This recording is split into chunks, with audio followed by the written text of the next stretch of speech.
Well, Nature tried its hardest, tried to give Northwestern a win. And we got something that was unexpected, but just not quite enough for Northwestern to pull off their first win in their last 8 tries. You are Locked On Northwestern, your daily podcast on the Northwestern Wildcats, part of the Locked On Podcast Network, your team every day.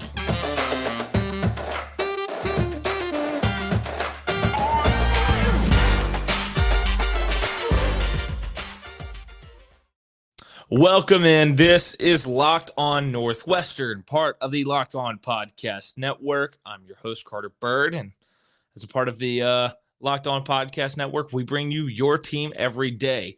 Thank you for making Locked On Northwestern your first listen for anything and everything Northwestern. We're available wherever you get podcasts, Apple Podcasts, Spotify, wherever you can find us. We're also on YouTube. Just search Locked On Northwestern, and you can find us there.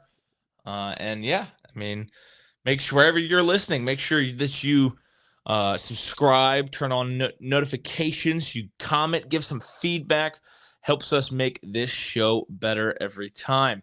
Today's episode is brought to you by LinkedIn Jobs. LinkedIn Jobs helps you find the qualified candidates you want to talk to faster. Post your job for free at linkedin.com/LockedOnCollege. That's linkedin.com/LockedOnCollege to post your job for free. Terms and conditions apply. All right, so let's get into it. Northwestern playing the number 2 team in the country, a team that I thought was the number 1 team in the country. I doubt they will be on Tuesday when the college football playoff rankings come out this week. I believe they will stay at number 2. I believe you'll see Georgia be the first team on the in the college football playoff rankings after their upset over Tennessee. But Northwestern took on Ohio State. And it's a game that I thought, based on the performance we had seen last week against Iowa, I gave Northwestern very little chance to hang in there and compete at all. Thankfully, it turned into a really weird game. Thankfully, there was 40-mile-an-hour winds. And for half the game, you had the wind at your back. Half the game, you had the wind in your face. And that was evident, and we will talk about that a little bit as we go here. I thought Northwestern was better prepared for the elements than Ohio State was, and it showed. And that's how you end up with an Ohio State 21-7 victory rather than them covering a 38, 39-point line. I forget where it was by kickoff, but it was somewhere around there. Let's start with the offense. Evan Hull looked awesome. 30 carries, 122 yards, a touchdown, 1 catch, 40 yards. He looked powerful. He really did. He showed explosiveness. He showed good speed, getting to the edge when he had to. He truly, truly, truly is the heart and soul of this Northwestern offense. He helped his quarterback. All things considered with the weather, Brendan Sullivan was fine. 10 of 14, 71% completion percentage, 79 yards, 0 touchdowns. But the big key is 0 picks. He had 118.8 passer rating, 12 rushes for 55 yards. He didn't have a touchdown there either because Evan Hull had the only touchdown of the day for the Northwestern offense. Evan Hull's backup got in there. Cam Porter, haven't seen him have sustained success that often this year. Well, he was pretty good, and when Evan Hull needed a breath a moment to catch his breath, he had 11 carries, 50 yards. Really nothing to complain about there. 2 catches for 14 yards as well. When you're getting 64 yards out of Cam Porter, that's productive for him, especially when Evan Hull is giving you well over 100 yards for the game. Malik Washington was clearly the go-to receiver in this game. There were only, 10 completions. 3 of those went to the backs. Well, 6 went to Malik Washington on his 7 targets, 6 catches, 49 yards. Was a pretty efficient player. We will talk about it in a little bit. One of them was a little puzzling. Only 285 yards of offense, but you're going against the top 10 defense. in the rain and wind and everything that was the weather, I'm fine with it. But you ran for 206 yards. And again, against a defense that was allowing about 100 yards, a little over 100 yards a game on the ground. I mean, that's very, very strong, all things considered, against this Ohio State defense. Only 79 passing yards, but then again, we've already talked about that. That's what the conditions allowed. 9 of 20 on third downs, pretty strong, 45% in a game where the offenses are limited. Fairly clean game, only 4 penalties for 27 yards for the game. Look, tons and tons and tons of Wildcat. Tons of Wildcat. The Brendan Sullivan under center, have him sprint out, direct snap to Evan Hull, happened all game long. To some success, it definitely did. Especially early when you had Evan Hull break off that touchdown run, when you had the wind at your back. And speaking of that, with the wind at your back, Northwestern was a lot quicker with their offense. They were snapping the ball with, I believe, 21 seconds left on the play clock every play when they had the wind at their back. When they were going into the wind, they were snapping with about 8 seconds left on the clock. So 13-second differential per play. Northwestern was clearly trying to maximize their time with the wind at their back when they could really get something going, and I appreciated that. Ohio State keyed on the run a bunch. I think that in that Wildcat, just call it. I don't even know if you necessarily have to throw it. Call it to show it, but there has to be some sort of a pass, because their linebackers were pinning their ears back, cheating forward. Their DBs were doing the same. They were trying to penetrate, blow the play up for a negative yard gain, try to punish those linebackers and DBs for crashing hard. And you may have been able to loosen some stuff up a little bit more for a little bit more success. Maybe you pop a big play for a touchdown. Who knows? You won the time of possession. You had the ball for 36 minutes, 26 seconds. Thought that was key to keep your defense as fresh as possible. I think it's pretty clear at this point in the year that Sullivan is the better quarterback. Helinski got in after Sullivan got he hit his head hard and was a little bit dazed, it seemed. We will see exactly how that progresses this week. But Sullivan was way better. He was pretty efficient, 10 of 14. Helinski came in, was 0 for 3 late in the game. He doesn't look the same as he did at the beginning of the year. All the momentum that had been built up has come crashing down. The offense overcame some poor run blocking, according to Pro Football Focus, by the offensive line. Going down the list, Picozzi had a 47.6 run block grade. Charlie Schmidt had a 49.7 run block grade. Ethan Wiedeker had a 50 flat. Peter Skoronski, 54.3, and Caleb Tiernan, 58.1. All of those are at the minimum average, but most of those are below average. Shocking to see Skoronski that low. We haven't seen him that low that often this year. Pass block grades were all really good, like really, really good. Your lowest was Picozzi at 75.3. Wiedeker also had a 75.3. Skoronski typically leads the way. He had a 79, which is good. But Charlie Schmidt had an 80.9 and Caleb Tiernan an 82.3. No turnovers by the offense was key to allow Northwestern to stay in that game. Was vital.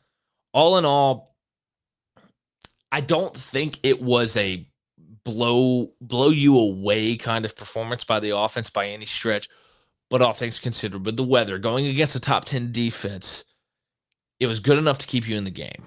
It really was a game where you were outmatched athletically all the way across the board. I mean, everybody on the field, except for maybe Evan Hall and Skoronski, you're outmatched. I mean, and the effort that they gave, especially on the ground, figuring out a way to get to over 200 yards on the ground, it was impressive. Especially because we've seen games where Northwestern's run game completely stalls out. I think you can credit the Wildcat. You can credit Evan Hall's just Herculean effort that we've seen all year long. Brendan Sullivan using his leg. Cam Porter using his legs. And I think that, I mean, it's a kind of B- performance by the offense. It's good enough to keep you in the game, and that's what you needed in that crazy weather, with that crazy amount of wind and rain. Very similar to the Penn State game in that aspect. But I was encouraged by the effort on the offensive side of the ball. And in a second here, well, what did the defense look like? I mean, only allowing 21 points. How did they perform? Well, first, let's talk about our friends at LinkedIn Jobs. These days, every new potential hire can feel like a high-stakes wager for your small business. You want to be 100% certain that you have access to the best qualified candidates available. That's why you have to check out LinkedIn Jobs. LinkedIn Jobs helps you find the right people for your team faster and for free. You just have to add your job and the purple hashtag hiring frame to your LinkedIn profile to spread the word that you're hiring. Simple tools like screening questions make it easy really, to focus on the candidates with just the right skills and experience so you can quickly prioritize who you'd like to interview and hire. It's why small businesses rate LinkedIn Jobs #1 in delivering quality hires versus leading competitors. LinkedIn Jobs helps you find the quality candidates you want to talk to faster. Post your job for free at linkedin.com/lockedoncollege. That's linkedin.com/lockedoncollege to post your job for free. Terms and conditions apply. Thank you for making Locked On Northwestern your first listen today. For your second listen, check out Locked On Sports Today. From the games that matter the most to the biggest stories in sports, go beyond the scoreboard and behind the scenes with local experts and insights that only Locked On can provide. Locked On Sports Today, available on this app, YouTube, and wherever you get your podcasts. All right.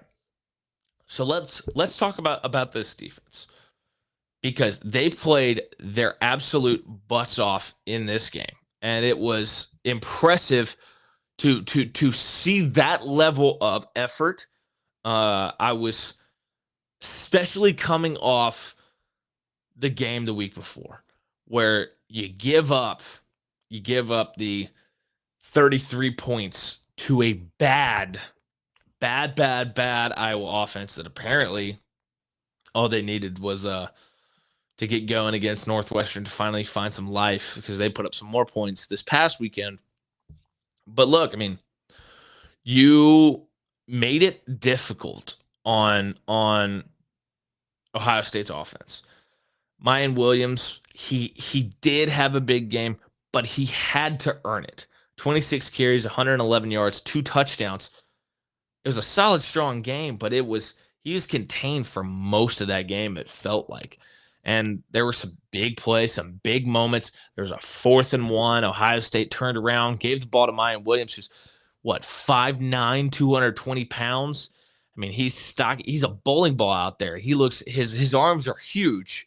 And Northwestern, I think it was Xander Mueller, just stonewalls him and keeps the first down from being converted.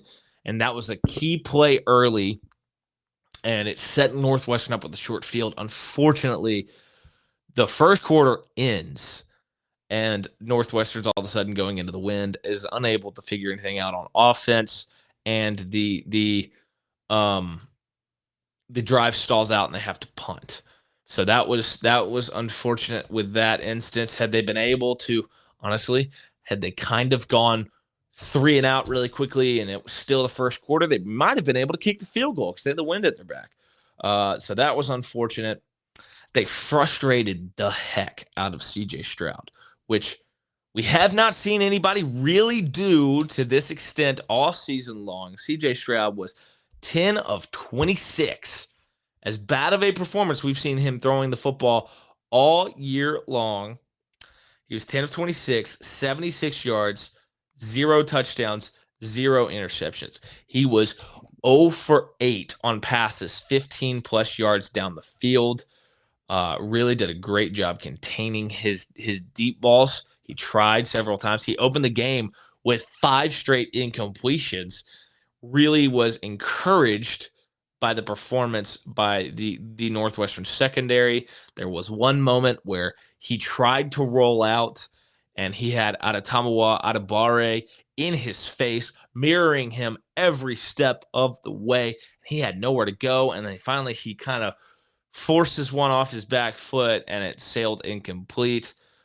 Just kind of, I was encouraged by the performance by Northwestern's defense. CJ Stroud was visibly frustrated. Northwestern's defense only got 2 tackles for loss for the game, but they had 5 pass breakups. That's doesn't paint the whole story, though. They held Ohio State's defense to just 4 of 15 on third down. Coming into the game, Ohio State was sitting right at 50%, tied for 14th in the country, and Northwestern held them to 4 of 15. Phenomenal job by them. Just a little bit over 20% there. And you cannot be upset with that by any stretch of the imagination. They held Ohio State to just 283 yards of offense, which I know you've noticed is less than what Northwestern got. 76 yards passing, 207 yards rushing. But I think late, and I think this was the story of the game for me, depth started to show a little bit. Ohio State was able to kind of get the run game going. CJ Stroud, this is the other part that turned the game on its head. CJ Stroud started running the football and ripping off some big runs with his legs. And those two things, depth and CJ Stroud, helped turn this game in the second half, reel off a couple touchdown runs, and kind of put the game out of reach for Northwestern. I mean, it was a great effort, and you cannot be upset with Northwestern's defense at all. I mean, you got to say that that's a B+ performance out of them to hold that Ohio State offense. Like, the only thing that could have, I would say A-, honestly. The only thing that could have been better is if they actually held Ohio State to 7 points or less, and it was still a game at the very, very end. And I mean, honestly, it was still a game the whole way.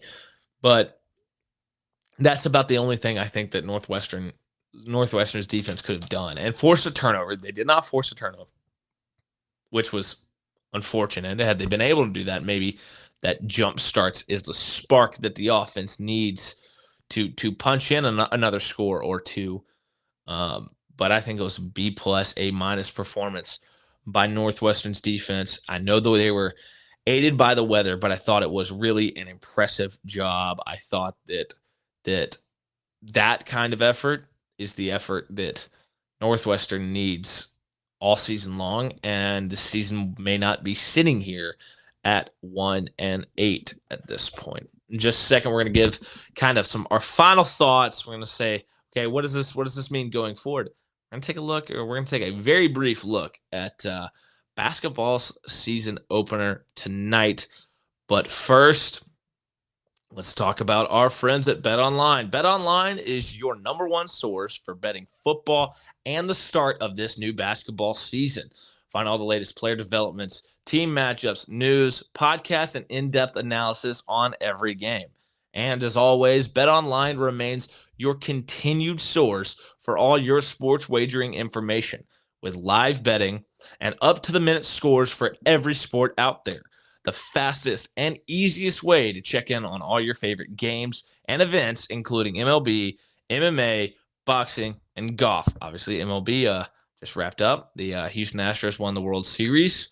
But if If you want your MLB news, you can go to Bet Online. Head to the website today or use your mobile device to learn more. Bet Online, where the game starts. All right. Well, also, we need to remind you that we appreciate you making Locked On Northwestern your first listen. For your next listen, check out the Locked On Sports Today podcast. The biggest stories of the day, plus instant reactions, big game recaps, and the take of the day. Available on the Odyssey app, YouTube, and wherever you get your podcasts. All right, here we are talking about, I guess, our final overall thoughts. I think you have to be proud of the effort that Northwestern showed on Saturday. I mean, they got up 7-0, and college football Twitter was losing its mind. They were like, "What is going on?" I was getting blown up with texts from people that I went to undergrad with at a completely different school, and I just think that the effort was there.